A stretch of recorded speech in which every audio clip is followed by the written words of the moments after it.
heart disease is often viewed, and it's not often viewed, it is the #1 killer, correct? And it's almost like a silent killer. In that world of primary prevention, that makes it very scary, you know? Talk a little bit about what are the things that maybe we use to try to diagnose as early as possible. I think we have a graphic for that also. What are some of the ways that we can start to screen and look for heart disease in general? So we have a lot of diagnostic tools in cardiology. So an electrocardiogram, or EKG, better known as EKG, is basically a tool that allows us to see the electrical activity of the heart. Mm-hmm. Having said that, doesn't necessarily mean that every time you have an EKG, you will be able to diagnose underlying heart disease.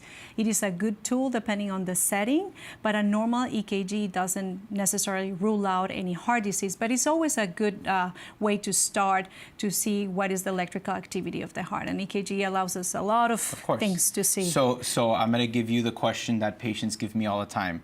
I want an EKG and they're asymptomatic. Is that a good idea for me to do the EKG, or a bad idea for me to do? What's your opinion?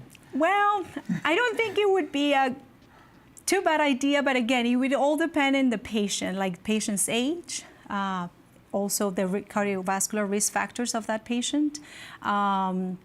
But as you said, if the patient is asymptomatic and you have, let's say, an abnormal, mildly abnormal EKG, that leads sometimes to unnecessary testing. Exactly. So you have to be really careful when you order a test, because I often say this diagnostic test of an EKG works best when you're symptomatic. Exactly. And doing an asymptomatic EKG doesn't guarantee a healthy heart.